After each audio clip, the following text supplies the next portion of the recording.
Olá pessoal, tudo bem com vocês? Preparados para a prova de domingo?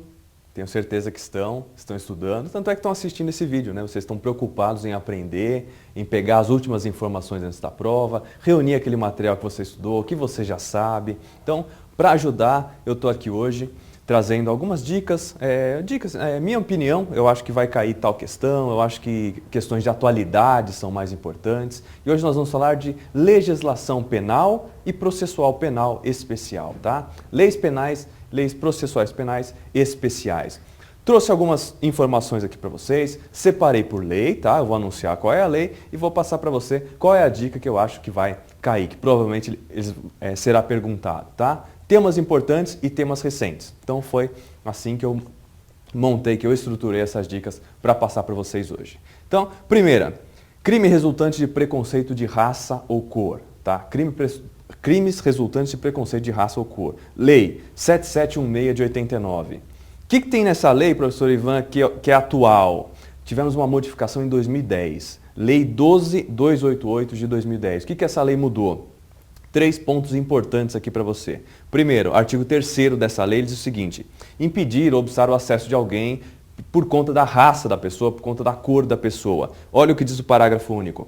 Incorre na mesma pena quem, por motivo de discriminação de raça, cor, etnia, religião, procedência nacional, obstar a promoção funcional. Então, tenho quase certeza que isso aqui pode ser perguntado, que é o seguinte: impedir alguém de ser promovido por conta da raça, da cor, da procedência nacional. Isso aqui é novidade de 2010, tá? Então, se a pessoa ela foi impedida de ser promovida por conta desses fatores, óbvio, você não tem que se preocupar. Ah, como que eu vou provar isso na prática? Você está fazendo uma prova objetiva, teste, letra da lei. Então, guarde essa informação. O sujeito não foi promovido por conta da raça, da origem, da procedência étnica. Então, nesse caso, temos crime novo, tá? Crime aqui do parágrafo único do artigo 3º da lei de racismo. Artigo 4º. Negar ou obstar emprego em empresa privada. Esse já estava aí tranquilo. Agora vamos para o parágrafo 1º. Aqui tem uma grande novidade.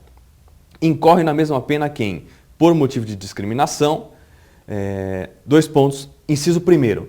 Deixar de conceder equipamentos necessários para o trabalhador em igualdade com os demais. Então é aquela famosa sacanagem empregatícia, né?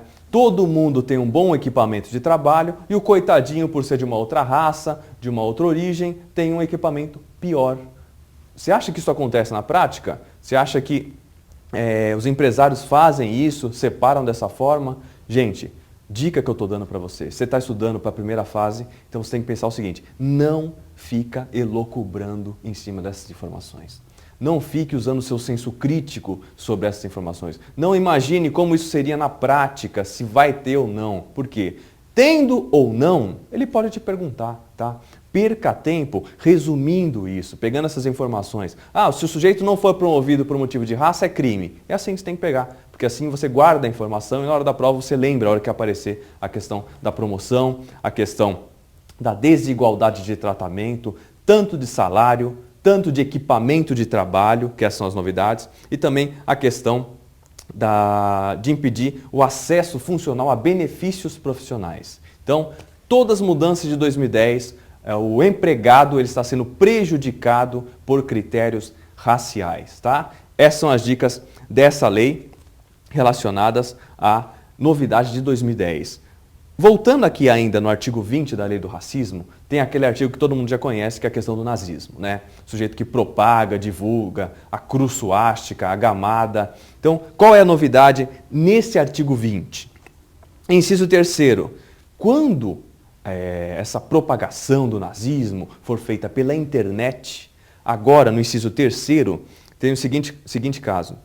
O juiz pode, ouvido o MP ou a pedido desse, ainda durante o inquérito policial, tirar essa página do ar, tá? Novidade de 2010. Antes, a lei não falava nada. Lógico, com o poder geral de cautela, o juiz poderia fazer isso. Mas agora está expresso na lei do racismo que tem um site falando de nazismo, o juiz pode determinar a retirada desse site do ar, tá? Essas são as novidades da lei 7716 de 89. Agora vamos mudar totalmente, vamos para o ECA, tá? Lei 8.069 de 90. que é legal você saber aqui do ECA, na minha opinião, para essa prova? A questão da corrupção de menores. A minha dica fica para corrupção de menores. Antes, isso estava em outra lei, uma lei de 1954, que era a Lei 2252 de 54. Corrupção de menores era um crime específico dessa lei. Veio a Lei 12.015 de 2009, aquela lei do crime contra a dignidade sexual, e ali no finalzinho dela, como quem não quer nada, ela revogou essa lei. E aí você pergunta, então a corrupção de menores não existe mais no Brasil? Existe, ela foi inserida no próprio ECA, tá? Artigo 244B, que diz o seguinte: corromper ou facilitar a corrupção de menor de 18 anos, praticando com ele ou induzindo o menor a praticar um crime, tá? Então, corrupção de menores existe? Existe, está vigente e está no ECA. Artigo 244B, não está mais em lei especial, tá? Mudando agora para a Lei dos Crimes Hediondos, 8.072 de 90. Para a OAB é uma festa. Artigo 2º da Lei 8.072 de 90. Por que é uma festa, professor? Porque aqui nós temos muita divergência. Se você for fazer um concurso do Ministério Público, o seu entendimento tem que ser A. Se você vai fazer uma prova para a OAB ou Defensoria Pública, tem que ser B. Totalmente diferente o entendimento. Principalmente na seguinte pergunta: cabe liberdade provisória para crime hediondo? O que você acha? Cabe liberdade, se tiver lá no seu assertiva, falso e verdadeiro, cabe liberdade provisória para tráfico de droga, cabe liberdade provisória para latrocínio. O que você coloca? Verdadeiro. Você está fazendo a prova da OAB. Cabe liberdade provisória para crime hediondo e equiparado ao hediondo, que é o tráfico, o terrorismo e a tortura. Tá? Tranquilamente você está seguindo a linha do ministro Celso de Mello, do STF. Tá? Tem um outro posicionamento, professor? Tem. Você não vai usar esse outro posicionamento dizendo o seguinte: não cabe liberdade provisória para tráfico de droga, não cabe liberdade provisória para hediondo, por conta da linha seguida pela ministra Carmen Lúcia, tá? Vale o Celso de Mello para a OAB, você vai falar que pode liberdade provisória tanto para hediondo quanto para equiparado a hediondo. Com base no que, professor, eu vou falar isso?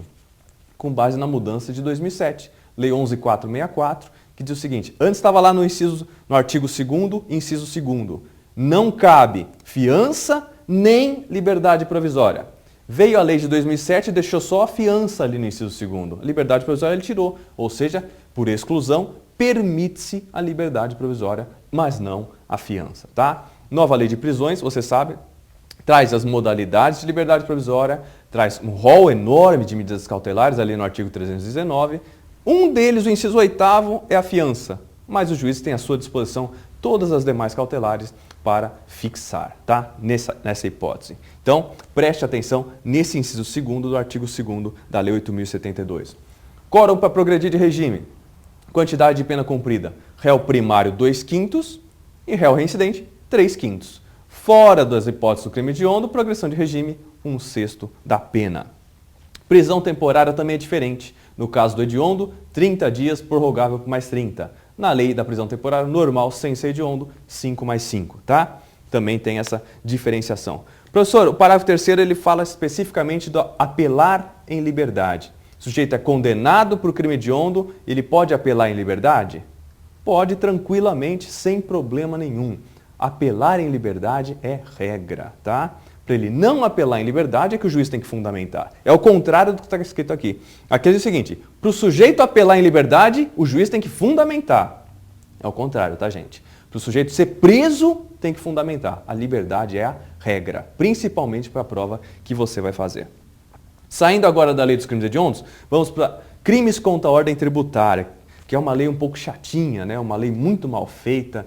Temos regras péssimas, várias inconstitucionalidades. Mas o que importa para você aqui é o seguinte: súmula vinculante 24. Vou ler aqui a redação dela, depois eu vou explicar.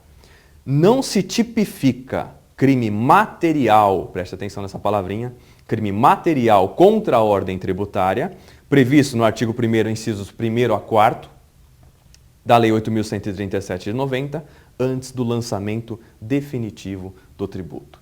Sabemos que a constituição definitiva do crédito tributário só acontece com o lançamento definitivo do tributo. Antes não. Antes, se eu estou discutindo isso na seara administrativa, o meu crédito tributário ainda não está definitivamente constituído. Ou seja, Eu só posso responder por um crime contra a ordem tributária, por ter reduzido ou suprimido o tributo, se eu realmente o fiz. Se eu realmente fiz isso, se eu realmente não paguei o valor que eu deveria ter pago, se eu fraudei a fiscalização, se eu fraudei uma nota fiscal, se eu omiti os dizeres e as informações importantes para o fisco, ou seja, se eu fiz qualquer fraude para pagar menos tributo ou para não pagar nada, é crime contra a ordem tributária.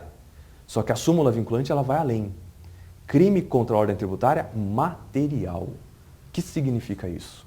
Significa que o fisco tem que efetivamente ter tido prejuízo nos cofres públicos para ser crime.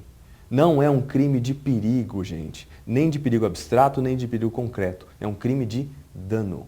Eu preciso efetivamente planilhar o prejuízo do fisco para falar que eu tenho um crime material contra a ordem tributária. Então, seguindo essa explicação, se o bem jurídico não foi definitivamente atingido, eu não tenho crime material contra a ordem tributária. Se eu não tenho crime material contra a ordem tributária, eu não tenho ação penal em relação a esse crime. Espera a discussão na seara administrativa, ficou provado, caracterizado que o fisco teve prejuízo, aí eu tenho crime material contra a ordem tributária. Professor, então, se ficar caracterizado que houve prejuízo para o fisco, tem crime? Aí você entra num segundo patamar, que é uma explicação um pouco mais complicada, tem a ver com o princípio da insignificância. Sabemos que para o fisco, até R$10.000 ele não trabalha como se fosse significante. Pô, professor, R$10.000 é muito mais do que eu ganho por mês, então para mim é significante. Mas para o fisco, que tem um PIB de milhões de bilhões, R$10.000 não paga nem o custo do processo. Por isso que eles fazem essa análise econômica do princípio da insignificância nos crimes contra a ordem tributária. Então, resumindo para a explicação ficar fácil para você. Para eu ter crime material contra a ordem tributária, que está lá no artigo 1º, incisos 1º a 4º, eu tenho que ter lesão efetiva aos cofres públicos. Tá? Sem isso, não tenho crime. Diz a súmula vinculante 24. Grave essa regrinha, para mim ela é a mais importante dessa lei. Tá? Se cair alguma coisa relacionada a isso, deve passar por esse assunto. Então, fica aqui a minha dica para a Lei 8.187 de 90. Vamos agora para a Lei dos Crimes de Trânsito. Lei 9503 de 97, crimes de trânsito. O que eu trouxe aqui para falar para você do crime de trânsito? Eu acho que a OAB ela deve passear aqui pela Lei 11.705 de 2008. Foi aquela mudança que alterou a questão da embriaguez ao volante. Mas não só o artigo 306 foi modificado, que vamos falar em seguida. Preste atenção também no artigo 291, parágrafo 1º. O artigo 291, parágrafo 1º diz o seguinte: no crime de lesão corporal culposa no trânsito, é possível a utilização dos benefícios da Lei 9.099 de 95. Quais benefícios, professor? Composição civil dos danos, transação penal e representação. Ou seja, a ação penal pública será condicionada à representação no caso de lesão corporal culposa no trânsito. Exceto, é aqui que entra a dificuldade, aqui que entra o ponto que você tem que perceber. Exceto em quais casos, professor? Exceto no caso de racha, dirigir sob a influência de álcool ou estar com a velocidade superior a 50 km por hora. Então, nessas três hipóteses, eu tenho exceções à regra do parágrafo 1º do artigo 291. Então, professor, a regra é a seguinte: no crime de lesão corporal culposa no trânsito, cabem os benefícios da Lei 9.099. Essa é a regra, perfeito. Exceto, agora as exceções. Se o sujeito estiver praticando racha, se ele estiver fazendo malabarismo no trânsito, se ele estiver com velocidade superior a 50 km por hora, ou ainda se ele estiver participando de competição não autorizada ou dirigindo sob a influência de álcool. Tá? Então, nessas hipóteses, eu não aplico os benefícios da 9.099. Essa questão aqui, ela ainda não foi muito bem explorada pelos examinadores, então pode ser que você tenha uma surpresa em relação ao parágrafo 1º do artigo 291. E, falando especificamente do 306, que é a questão da embriaguez ao trânsito, veio a Lei 11.705 e colocou uma elementar típica no 306, dizendo o seguinte: embriaguez no trânsito, conduzir um veículo estando embriagado, eu preciso quantificar essa embriaguez. Quanto eu vou quantificar? Eu vou quantificar em 0,6 decigramas de álcool por litro de sangue. Professor, o senhor falou em litro de sangue? Mas eu assopro o bafômetro e isso dá para medir? Não. Tem que ter uma tabelinha associando litro de sangue com ar, decigramas de ar no pulmão, tá? Mas isso é uma questão técnica, você não tem que se preocupar com isso para a prova de domingo. Fique apenas com essa elementar típica, 0,6 decigramas de álcool por litro de sangue. Isso que vai caracterizar a embriaguez ao volante. Então, professor, se eu não sou obrigado a soprar o bafômetro, eu não sou obrigado a fazer exame de sangue, eu simplesmente sou conduzido até o distrito policial e faço um exame clínico, que é aquela coisa de fazer o 4, colocar o dedo no nariz. Então, fica a discussão. Se eu fizer só o exame clínico, eu tenho como medir os 0,6 decigramas de álcool por litro de sangue? Não, você não tem como medir isso. Então, se eu não tenho como medir uma elementar do tipo, eu não tenho como punir alguém por esse fato, essa é a linha que você vai seguir para a prova da OAB, tá? Agora, a Lei dos Crimes Ambientais, Lei 9.605 de 98, é uma lei que possui penas baixas, tá? A maioria delas admite G-Crim. É uma lei que não trata a natureza com a tutela repressiva muito elevada, tá? Qual é a grande novidade aqui da lei? É o crime do 38A, que diz destruir ou danificar a vegetação do bioma Mata Atlântica. Você tem um tipo penal específico tutelando o bioma Mata Atlântica, tá? Se perguntarem isso, na lei dos crimes ambientais existe um delito tratando especificamente da Mata Atlântica? Sim, artigo 38A, que entrou em 2006, tá? Esse é um artigo novo dessa lei dos crimes ambientais. Outra novidade da lei dos crimes ambientais, agora de 2010, bem recente, está no artigo 56, que é o transporte de resíduos sólidos tóxicos, tá? Eu tenho uma pena de 1 a 4 anos para quem faz esse transporte sem autorização legal. Isso está no artigo 56.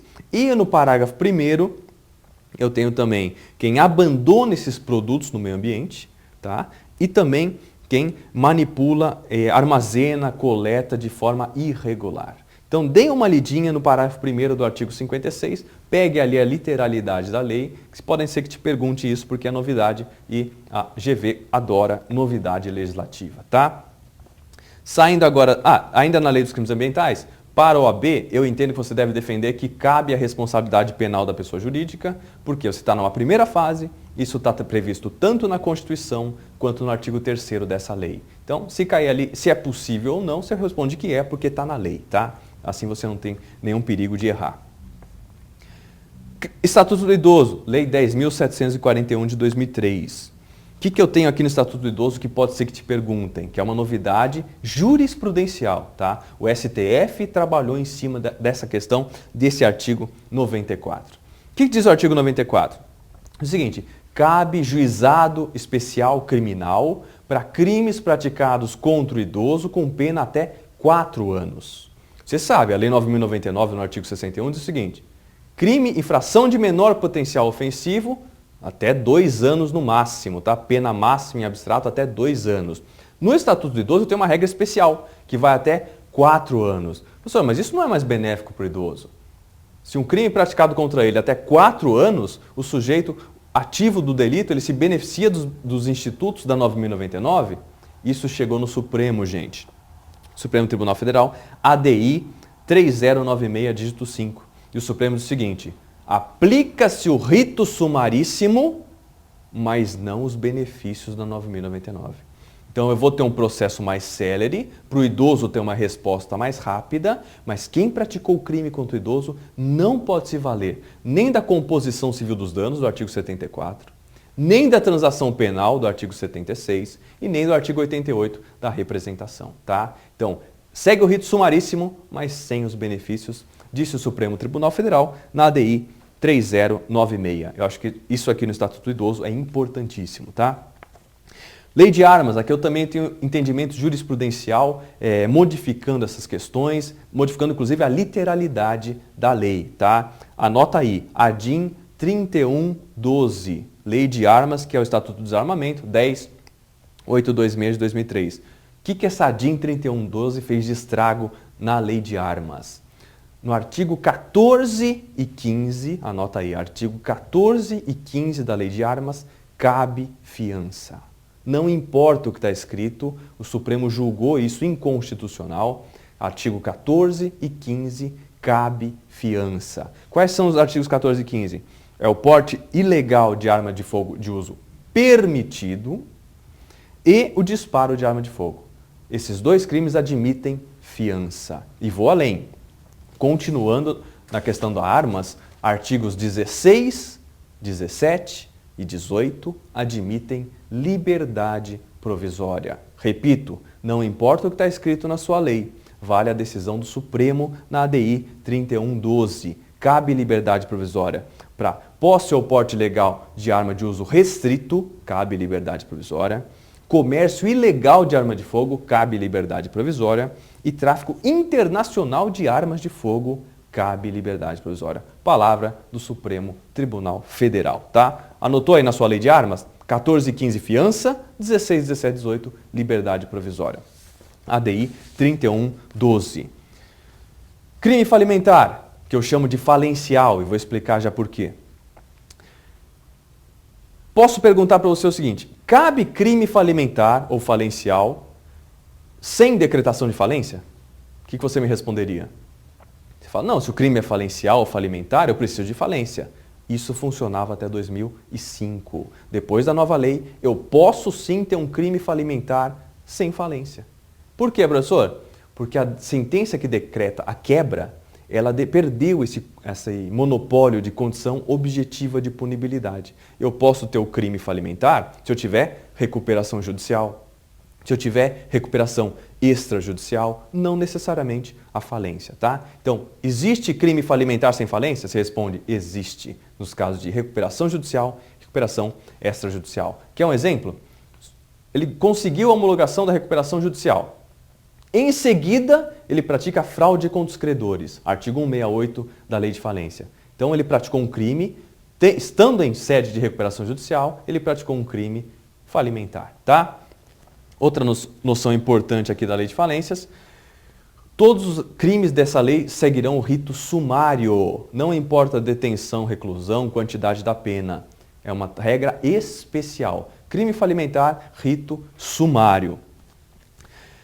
Vamos agora para a lei de drogas, para nós encerrarmos aqui nossa conversa. O que é importante falar da lei de drogas? Lei de drogas provavelmente deve cair, sempre cai lei de drogas. E o seguinte, porte de droga para uso próprio, para uso pessoal, é crime? É crime. Está no capítulo 3 escrito crimes e penas, tá? Trabalhe como se fosse infração penal, crime. Cuidado! Não é só o porte para uso pessoal que está no artigo 28. Eu tenho outros verbos lá. Quais? Adquirir, guardar, ter em depósito, trazer consigo, tá? Então, preste atenção. O que vai diferenciar o tráfico do uso próprio é justamente a finalidade do transporte, é a finalidade da aquisição, que é o consumo pessoal. As penas, advertência, prestação de serviço à comunidade e medida educativa de comparecimento a cursos. Como que eu posso forçá-lo a cumprir, professor? Com prisão? Não se prende no caso do artigo 28. Você vai usar admoestação verbal e você vai usar multa, tá? Então, último detalhe aqui em relação ao crime do artigo 28 é a prazo de prescrição. A prescrição, no caso do artigo 28 da Lei de Drogas, se dá em 2 anos, tá? Não importa a tabela do 109 do Código Penal, fique com a regra especial, prescrição em 2 anos. Agora já no crime de tráfico de drogas, para encerrarmos, tráfico de drogas, havia uma vedação legal no parágrafo 4º do artigo 33 e no artigo 44, falando o seguinte: não pode converter pena privativa de liberdade em pena restritiva de direitos para tráfico de drogas. Veio o Supremo Tribunal Federal no HC 97256 e diz o seguinte: isso é inconstitucional. Pode sim converter pena privativa de liberdade em pena restritiva de direitos, tá? Então, a partir dessa prova, se isso cair para você, você diz, é perfeitamente possível converter pena privativa de liberdade em pena restritiva de direitos, tá? Decisão do Supremo Tribunal Federal, HC 97256. Amigos, essas foram as dicas que eu achei importante passar para os senhores sobre legislação penal especial, legislação penal e processual penal especial. Desejo a todos uma excelente prova, tenho certeza que todos estão muito preparados, você estudou, você sabe, é só ficar calmo e acertar as 80 questões no domingo, tá? Um grande abraço a todos, fiquem com Deus, boa prova, tchau, tchau.